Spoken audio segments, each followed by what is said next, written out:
আজকের আমার এই প্রতিবেদনের মূল টপিক আজকের আপনারা ভালো করে বুঝে নিন। যখন আপনারা ক্লেম করবেন বা ক্লেম করতে যাচ্ছেন, তখন আপনাদেরকে 1000টি ওয়ার্ডের মধ্যে একটি অ্যাপ্লিকেশন লিখতে হচ্ছে, এবং যেখানে আপনি বাংলায় লিখতে পারবেন না, ইংলিশে লিখতে হবে। আজকের আমার এই ভিডিওর মূল টপিক, আপনাদের যাদের যেমন যেমন স্ট্যাটাস দেওয়া হয়েছে, ঠিক তেমন তেমন স্ট্যাটাস অনুযায়ী কিভাবে আপনি অ্যাপ্লিকেশন লিখবেন আপনার ভিডিও অফিসকে, আপনার এসডিও অফিসকে, আপনার মিউনিসিপ্যালিটি কর্পোরেশনে, সেই অ্যাপ্লিকেশন প্রসেস আমি দেখাবো। মানে অ্যাপ্লিকেশন ইংলিশে যে লিখবেন, কিভাবে লিখবেন 200টি ওয়ার্ডের মধ্যে, শব্দের মধ্যে, সেটা আমি আপনাদেরকে দেখাবো এই ভিডিওর মাধ্যমে। আপনারা দেখে দেখে রিমার্কসের ঘরে মানে স্ট্যাটাস অনুযায়ী আপনি ওই অ্যাপ্লিকেশনটি আমার দেখে দেখে টুকে দিন। দেখাবো, চলুন এই ভিডিওর মাধ্যমে আপনাদেরকে কিভাবে অ্যাপ্লিকেশন লিখতে হবে 200টি ওয়ার্ডের মধ্যে তার পদ্ধতি দেখাই, এবং সেটা দেখে দেখে আপনি রিমার্কসে লিখে দিন। ওয়ান বাই ওয়ান আপনারা দেখতে থাকুন। সমস্ত ধরনের স্ট্যাটাস অনুযায়ী আমি অ্যাপ্লিকেশন লিখেছি, আপনাদেরকে সেটা দেখাবো। আপনার স্ট্যাটাসে যেমনটা রয়েছে সেই অপশন মানে সেই অংশটাও আসবে, তখন আপনি দেখবেন। এখন দেখতে থাকুন। দেখুন, প্রথমত যারা এসডিও এরিয়াতে বসবাস করেন, এসডিও কে যারা ফর্ম জমা দিয়েছিলেন, এসডিওর সঙ্গে যাদের কানেকশন, যাদের এলাকাতে বিডিও বা কর্পোরেশনের মধ্যে পড়েন না, এসডিও তে সরাসরি, তাহলে সেখানে আপনি টু দি এসডিও লিখবেন, এবং এখানে আপনার এসডিওর যে ঠিকানা, আপনার ঠিকানা নয়, এসডিও ঠিকানাটা লিখবেন। তার মানে এই যে টু দি এসডিও অ্যাড্রেস লেখা আছে, ঠিক এই জায়গাটাই টু দি এসডিও অ্যাড্রেস, এইটা মুছে দিয়ে আপনার অ্যাড্রেস মানে আপনার এসডিওর অ্যাড্রেসটা লিখে দেবেন। ঠিক একইভাবে যারা কর্পোরেশনে থাকেন, আপনারাও একইভাবে কর্পোরেশনের অ্যাড্রেস লিখবেন। যারা বিডিও এরিয়াতে থাকেন, তারা টু দি বিডিও, আপনার বিডিওর ঠিকানাটা এখানে লিখবেন। ঠিক আছে, লেখার পরে এবারে দেখুন, এখানে যেটা সাবজেক্ট, সেই সাবজেক্টটা আমি লিখেছি কাদের ক্ষেত্রে, যাদের শুধুমাত্র ফর ফার্দার ভেরিফিকেশন এই স্ট্যাটাসটা দিয়েছে, তারা সাবজেক্টটা লিখবেন claims regarding Annapurna Yojana, current status is for further verification. Subject এটা লিখলেন। এবারে লিখবেন sir madam, I Dipika Das Maity, এই নামটা লেখা হচ্ছে। এবার আপনি এখানে আপনার নামটা লিখবেন। কে লিখবেন? যিনি ক্লেম করছেন, মহিলা যিনি, তিনার নামটা লিখলেন। তিনার ওয়াইফ অফ কিংবা ফাদার্স অফ। যদি তিনি স্বামীর নাম লিখতে চান তাহলে ওয়াইফ অফ লিখবেন, যদি তিনি বাবার নাম লিখতে চান তাহলে ফাদার্স অফ লিখবেন। আমি দুটো অপশন দিয়ে রেখেছি, আপনাদের মতো করে চেঞ্জ করে নেবেন। এখানে নামটা লিখে দিলেন স্বামী অথবা বাবার নাম। মাই Annapurna Yojana application ID number, আপনার যে অন্নপূর্ণার আইডি নাম্বার রয়েছে সেই আইডি নাম্বারটা আপনি এখানে লিখবেন, আইডি নাম্বারটা লিখবেন। এবারে আপনি আপনার মূল বক্তব্যটা লিখছেন, আই রিকোয়েস্ট ইউ দ্যাট, আমি অনুরোধ করছি যে, I properly eligible for Annapurna Yojana, আমি সম্পূর্ণভাবে যোগ্য অন্নপূর্ণা যোজনার জন্য, বাট কিন্তু given to me a reason currently, আমাকে বর্তমানে একটি কারণ দেওয়া হয়েছে, সেটা হলো ফর ফার্দার ভেরিফিকেশন। এটা আমার স্ট্যাটাসে এই কারণটি দেওয়া হয়েছে। Actually I M a house wife, actually আপনি বলছেন যে আপনি একজন গৃহবধূ এবং আনএমপ্লয়েড পারসন, মানে বেকার, গৃহবধূ, শিক্ষিত, বেকার। যারা শিক্ষিত নন, আপনারাও এটা লিখতে পারেন, কারণ আপনার শিক্ষা দীক্ষা আছে কিনা কেউ দেখবে না, সে কারণে এই লাইনটা পুরোটা লিখে নেবেন। My husband is a farmer or unemployed person, মানে আপনার হাজব্যান্ড, অথবা আপনি যদি আপনার বাবার নাম এখানে লেখেন তাহলে এখানে হাজব্যান্ডের জায়গায় আপনার বাবা করে নেবেন, হাজব্যান্ড এর জায়গাটা কেটে দিয়ে ফাদার করবেন। My father is farmer, unemployed person মানে বেকার মানুষ, অন্য কিছু করেন, কেউ ধরুন চাষবাস করেন না, কেউ পরিযায়ী শ্রমিক, কেউ রাজমিস্ত্রির কাজ করেন, কেউ দর্জির কাজ করেন, তাহলে আনএমপ্লয়েড পার্সন লিখে দেওয়া মানে তিনি বেকার, যা খুশি করতে পারেন, তিনি টিউশন করতে পারেন। অতএব এই কথাটা লেখা হচ্ছে। মাই ফ্যামিলি ইজ ভেরি পুয়ার, আমরা খুব গরিব মানুষ। We have 2 rooms in my house, আমাদের বাড়িতে 2টি রুম আছে। কারোর যদি একটি রুম থাকে তাহলে 2 কেটে 1 করবেন। কারোর যদি 3টি রুম থাকে, বিশেষ করে যারা গ্রামীণ এলাকাতে বসবাস করেন আপনাদের ক্ষেত্রে কিন্তু 3টে রুম বাধা নয়, কিন্তু যারা আরবান এরিয়াতে শহরে এলাকাতে বসবাস করেন আপনাদের জন্য কিন্তু 3টে রুম বাধা, মানে বাধা পড়বে এই অন্নপূর্ণার ক্ষেত্রে। সে কারণে আপনারা আপনাদের মতো করে এটা বসাবেন কতগুলো রুম রয়েছে। আমি এখানে we have 2 rooms in my house করেছি। So I request you that, আমি আপনার কাছে অনুরোধ করছি, যে কার কাছে? বিডিওর কাছে, এসডিওর কাছে, কর্পোরেশনে অনুরোধ করছি যে I really eligible person for Annapurna Yojana, AY মানে অন্নপূর্ণা যোজনা, আমি সত্যি সত্যি আমি যোগ্য অন্নপূর্ণা যোজনার জন্য। প্লিজ ভেরিফাই অ্যান্ড অ্যাপ্রুভ, অনুগ্রহ করে ভেরিফাই করে নিন এবং অ্যাপ্রুভ করে দিন আমার ক্লেমটি এবং দ্রুততার সঙ্গে। Thanking you. দেখুন, রিমার্কসের ঘরে 1000টি শব্দের মধ্যে 1000টি শব্দের মধ্যে, সরি এটা 10,000 হয়ে গেছে। দেখুন, রিমার্কসের ঘরে আপনাকে 1000টি শব্দের মধ্যে লিখতে বলা হয়েছে, কিন্তু আপনি যদি 1000টি শব্দের মধ্যে লেখেন না, এত পড়ার অফিসারদের সময় নেই, আপনি যত শর্টে লিখতে পারবেন। এই জন্য আমি এই যে প্রসেসটা দেখালাম, এই প্রসেস সব থেকে শর্টকাট প্রসেস, সব থেকে শর্টকাট প্রসেস। এইভাবে আপনি লিখবেন। তাহলে এটা গেল শুধুমাত্র ফর ফার্দার ভেরিফিকেশন যাদের, তাদের জন্য এই অ্যাপ্লিকেশন। এবারে আসছি একইভাবে আপনি এসডিও কে অ্যাড্রেস করছেন, মিউনিসিপ্যালিটি কর্পোরেশনে করছেন, বিডিও কে করছেন। সাবজেক্টে চলে আসছি claim regarding Annapurna Yojana current strategies for further verification with more than 3 rooms in urban area.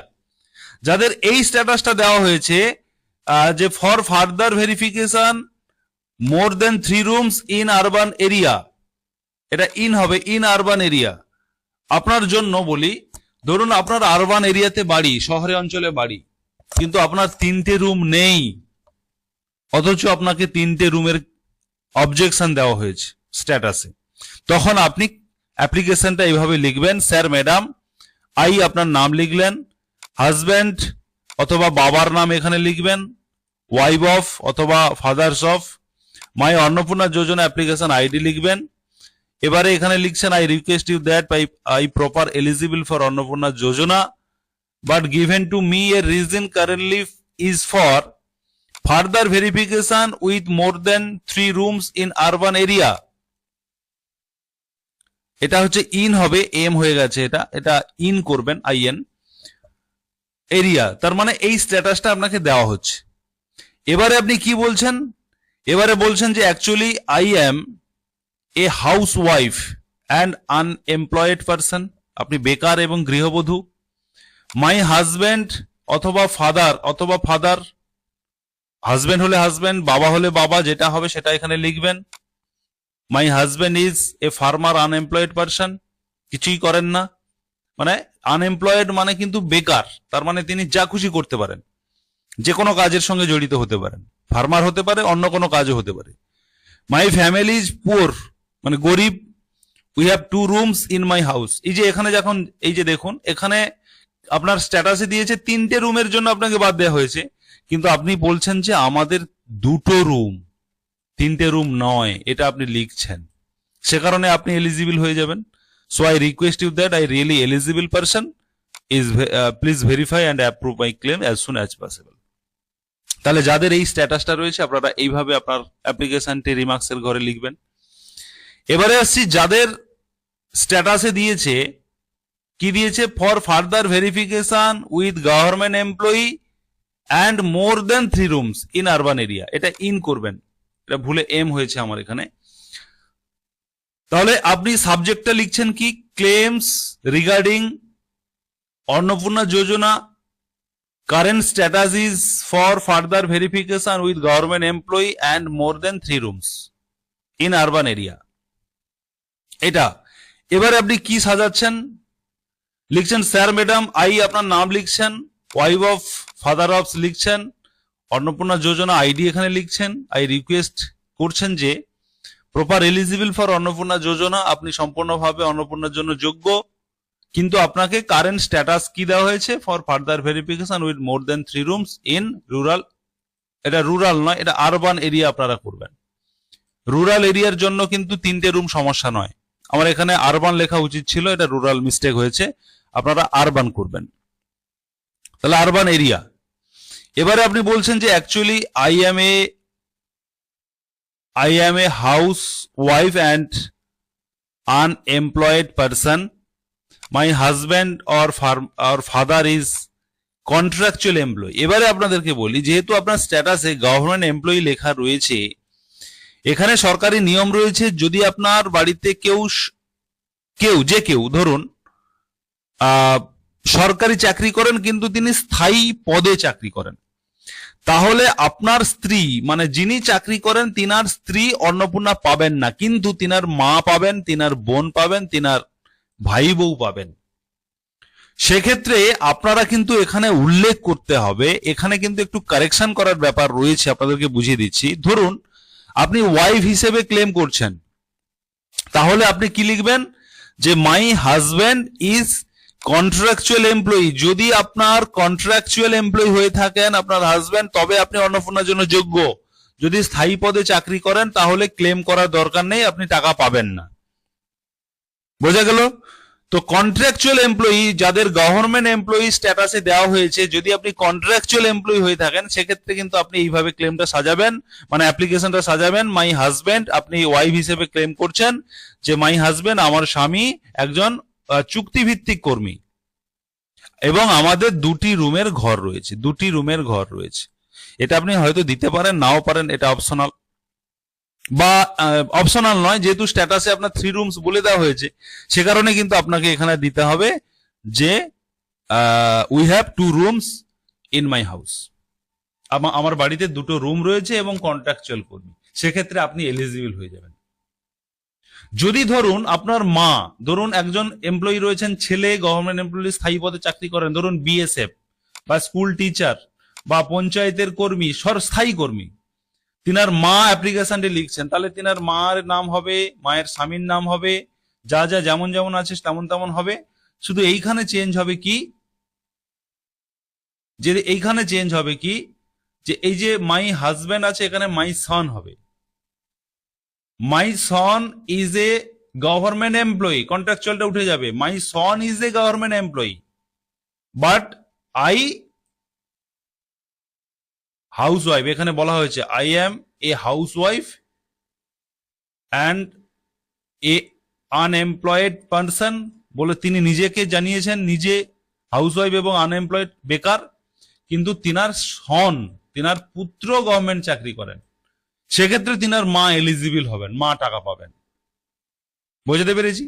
যদি বোন ক্লেম করে থাকেন, ভাই চাকরি করেন, বোন ক্লেম করছেন, তাহলে এখানে my brother is government employee, এই কথাটা লিখে দেওয়া মানে সরকার বুঝে যাচ্ছে, বা বিডিও এসডিও যেখানে আপনি ক্লেম করছেন তিনারা বুঝে যাচ্ছেন যে যিনি ক্লেম করছেন তিনার ভাই চাকরি করেন, তিনার স্ত্রী নন, মানে বোন হিসেবে ক্লেম করছেন, তার মানে আপনি যোগ্য। এই জায়গাগুলো আপনাদেরকে কিন্তু একটু কারেকশন করতে হবে। এবারে আসছি যাদের claim regarding Annapurna Yojana current status is further verification with ASDD. ASDD নামে যাদের এসছে, মানে যাদের এসআইআর এর নাম বাদ গেছে, অনেকের এসছে দেখলাম, এই যে এসআইআর এর নাম বাদ যায়নি, তিনি ভোট দিয়েছেন, ভোটার স্লিপ রয়েছে তিনার, অথচ তিনাকে এএসডিডি দেওয়া হয়েছে। আবার অনেকের অরিজিনালি ভোটার এসআইআর এর নাম বাদ গেছে, তিনারা অ্যাপিল করেছেন ট্রাইব্যুনালে, এরকম কেসগুলো রয়েছে। তো সেক্ষেত্রে আপনারা কিভাবে লিখবেন? প্রথমে বলি অরিজিনাল এএসডিডি, যারা অরিজিনাল এএসডিডি মানে এসআইআর এর নাম বাদ গেছে যাদের, তারা কি করবেন, তারপরে আমি পরের অংশে আসছি। আই এম নাম লিখলেন, মাই ওয়াইফ ফাদার নাম লিখলেন, মাই অন্নপূর্ণা যোজনা আইডি দিলেন। আই রিকোয়েস্ট ইউ যেমন আছে তেমন লিখলেন, ফর ফার্দার ভেরিফিকেশন উইথ এএসডিডি, এই ক্লেমটা আপনাকে দেওয়া হয়েছে, মানে এই অবজেকশন আপনার নামে করা হয়েছে। আপনি কি বলছেন, actually I am housewife and I unemployed person, my husband অথবা father farmer unemployed person, my farmer is very, my family is very poor, গরিব ঘরের মানুষ আমরা, আমাদের ফ্যামিলি গরিব। উই হ্যাভ 2 রুমস, আপনাদের 2টি রুম রয়েছে বা 1টি রুম রয়েছে, সেটা লিখবেন। এবারে কি লিখছেন, ধরুন আপনার সত্যিকারের এসআইআর এর নাম বাদ গেছে, আপনি ট্রাইব্যুনালে অ্যাপিল করেছেন। এখানে ঠিক এই জায়গাটাতে এসআইআর ট্রাইব্যুনাল অ্যাপিল নাম্বারটা, আপনার যে আবেদন করেছেন সেই অ্যাপিল নাম্বারটা আপনি এখানে লিখুন এবং লিখুন আই রিয়েল ভোটার, মানে আমি প্রকৃত ভোটার আন্ডার, আমি লিখেছি সাগর লেজিসলেটিভ অ্যাসেম্বলি। আপনারা আপনাদের লেজিসলেটিভ অ্যাসেম্বলির নাম লিখবেন, মানে বিধানসভার নাম লিখবেন আপনারা। লেজিসলেটিভ অ্যাসেম্বলি মানে হচ্ছে বিধানসভা। আমি এখানে সাগর বিধানসভা লিখেছি, আপনাদের ক্ষেত্রে কাকদ্বীপ বিধানসভা হতে পারে, সোনারপুর বিধানসভা হতে পারে, মানে যেটা আপনার বিধানসভা রয়েছে সেটা আপনি লিখলেন যে আমি এই বিধানসভার প্রকৃত ভোটার। আপনার বুথ নাম্বারটাও লিখে দিলেন এখানে, বুথ নাম্বার। এবার আপনি কি করবেন, so I request you that I really eligible person for Annapurna Yojana, please verify and approve my claim as soon as possible. এবারে কি করবেন, এটা যখন আপনি ক্লেমটা লিখছেন, এবারে যখন আপনি ডকুমেন্ট অ্যাটাচ করবেন, ডকুমেন্ট অ্যাটাচ করতে হচ্ছে আপনার ক্লেম অনুযায়ী, আপনার সাবজেক্ট অনুযায়ী। এই সাবজেক্টটা যেমন, মানে আপনাকে যেমনটা স্ট্যাটাস দেওয়া হয়েছে সেই স্ট্যাটাস অনুযায়ী আপনাকে ডকুমেন্ট দিতে হবে। যেহেতু আপনাকে এএসডিডি দেওয়া হয়েছে, সেক্ষেত্রে আপনি যে অ্যাপিল করেছেন সেই অ্যাপিল করার ডকুমেন্টটি আপনি ওইখানে আপলোড করবেন। সঙ্গে যদি আধার ভোটার কার্ড আপলোড করতে পারেন করবেন। দেখুন মোট 200 কেবির মধ্যে কথাটা বলা হয়েছে, 200 কেবির মধ্যে আপলোড করতে হবে। সেই কারণে আধার ভোটার কার্ডটা আপনার অ্যাকচুয়ালি যখন আপনি প্রথম অন্নপূর্ণা যোজনা আবেদন করেছিলেন তখন ওই পোর্টালে আপনার আধার ভোটারটা অলরেডি আছে, আপলোড হয়ে আছে। শুধু আপনি এএসডিডির জন্য আপনি ট্রাইব্যুনালে আবেদন করেছেন, এটা শুধুমাত্র দিলে হবে। যদি মনে করেন এর সঙ্গে ভোটার কার্ডটা জুড়বেন, জুড়ে দিতে পারেন, অসুবিধা নেই। এবারে আসছি যাদের এএসডিডি ভোটার দিয়েছে স্ট্যাটাসে, কিন্তু তিনি ভোট দিয়েছেন, তিনার কাছে ভোটার স্লিপ রয়েছে, সেক্ষেত্রে কি হবে, পুরো কথাটা আপনি লিখে লিখে এলেন, ঠিক এই জায়গাটাতে আপনার চেঞ্জ হবে। কোন জায়গাটাতে, এইখানে আপনি বলছেন যে actually I am housewife, I am unemployed person, my husband বা father is farmer unemployed person, my family is very poor, we have 2 rooms in my house. এইখানে আপনি লিখবেন যে আমি 2026 সালে লেজিসলেটিভ অ্যাসেম্বলি ইলেকশনে ভোট দিয়েছি, আমার ভোটার স্লিপটি আমি অ্যাটাচ করলাম। মানে আপনি যে ভোট দিয়েছেন অরিজিনাল ভোটার, সেটা আপনি এখানে ইংলিশে লিখবেন। কি লিখবেন, এই এসআইআর ট্রাইব্যুনালের এই অংশটা কেটে দেবেন, এই লাইনটা পুরোটা কাটা যাবে, কেটে আপনি লিখবেন যে I already give a vote, আমি অলরেডি একটি ভোট দিয়েছি 2026 অ্যাসেম্বলি ইলেকশনে, অ্যাসেম্বলি ইলেকশন 2026-এ I already a vote, give a vote, assembly election 2026, booth number এত বা পোলিং স্টেশন নাম্বারটা এত, পোলিং স্টেশন নেম এত, অমুক, এটা আপনি লিখে দেবেন। তার মানে তিনারা বুঝে যাচ্ছেন যে ইনি তো ভোট দিয়েছেন, ভোটার স্লিপ আছে, ন্যায্য উনি প্রকৃত ভোটার, অথচ এসডিডি দেওয়া হয়েছে, ভুল দেওয়া হয়েছে, তার মানে আপনি এলিজিবল হয়ে যাবেন। অ্যাটাচ কি করবেন, আপনার ভোটার স্লিপ এবং ভোটার কার্ডটাকে অ্যাটাচ করবেন। ভোটার স্লিপ এবং ভোটার কার্ডটাকে আপনি আপলোড করবেন সাবমিট করার সময়। এবারে আসছি যাদের রিজেক্ট হয়েছে, রিজেক্ট মেবি ভেরিফিকেশন বা মেবি ভেরিফাইড দেখাচ্ছে, তারা কি করবেন, আপনাদের বেশি কিছু লিখতে হবে না, আপনি সহজেই লিখবেন কি, my name, my name is, নেমটা লিখলেন, ওয়াইফ অফ, ফাদার অফ, নামটা লিখলেন, অন্নপূর্ণা আইডি লিখলেন, I request you that I proper eligible for Annapurna Yojana but given to me a reason current status reject and maybe verification by verified. Actually I am housewife and unemployed. My husband father is farmer unemployed person. My family poor. We have 2 rooms. I don't know reason of I don't know এখানে লিখে দেবেন I don't know but I cannot understand reason of rejection my Annapurna যোজনা, মানে আমি বুঝতেই পারছি না বা আমি জানতেই পারিনি বা আমি ভাবতে পারছি না, এরকম কিছু একটা। I don't know, আমি জানি না কেন, why I don't know why the reason reject and may verification, মানে আমাকে কেন এই ভেরিফিকেশন রিজেক্ট করা হয়েছে আমি জানি না, অথচ আমি উপযুক্ত অন্নপূর্ণা যোজনার প্রাপক। So I request you that I really eligible person for Annapurna Yojana. Please verify and approve my claim as soon as possible. এবারে আপনি কি ডকুমেন্ট দেবেন? আপনি তো জানেন না, আপনাকে আর অন্য কোনো কিছু বলা হয়নি, শুধু রিজেক্ট করা হয়েছে। কেন রিজেক্ট করা হয়েছে সেটা লেখা হয়নি, সে কারণে আপনি আপলোড করে দিতে পারেন আপনার আধার ভোটার কার্ডের ছবিটা একসাথে, ছবিটা পরিষ্কার করে তুলে আপলোড করে দিতে পারেন আপলোডের জায়গায়। এবারে চলে আসি একদম উপরে যাদের শুধুমাত্র ফর ফার্দার ভেরিফিকেশন ছিল, অন্য কোনো আর কিছু লেখা ছিল না, আপনারা আধার আর ভোটার কার্ডটা আপলোড করবেন। যাদের মনে করুন 2টি রুম রয়েছে কিন্তু আপনাকে 3টি রুম বলা হয়েছে, বলে রিজেক্ট করা হয়েছে, আপনি আপনার বাড়ির সেই 2টি রুমের ছবি আপলোড করে দেবেন। অনেকে বলবেন আধার কার্ড কি দিতে হবে না? যদি দেওয়া সম্ভব হয় দেবেন, কারণ 200 কেবির মধ্যে দিতে বলেছে। আপনার মূল যে সমস্যাটা 3টি রুমের সমস্যা, আপনার আধারের সমস্যা নয়, তাই 2টি রুম দিলেই হবে। 2টি রুমের ছবিটা আপনি আপলোড করবেন। আধার ভোটার কার্ড অলরেডি আপনার পোর্টালে আপলোড হয়ে আছে, আপনি যখন নতুন ফর্ম ফিল আপ করেছিলেন তখন আপলোড করেছিলেন। শুধু 2টো রুমের ছবি অ্যাটাচ করে দেবেন পরিষ্কার করে, যে আমার 3টে নয় 2টো রুম, ঠিক আছে? তো যাদের ধরুন কন্ট্রাকচুয়াল এমপ্লয়ি বলে বাদ দেওয়া হয়েছে বা গভর্নমেন্ট এমপ্লয়ি বলে বাদ দেওয়া হয়েছে, অথচ তিনি কন্ট্রাকচুয়াল সার্ভিস করেন চুক্তিভিত্তিক, তা তিনার চুক্তিভিত্তিক সার্টিফিকেট কোনো ডকুমেন্টস যদি থেকে থাকেন চাকরির, সেটা আপনি অ্যাটাচ করে দেবেন। আর সঙ্গে 2টো রুমের ছবি একসাথে পিডিএফ করে 200 কেবির মধ্যে অ্যাটাচ করবেন।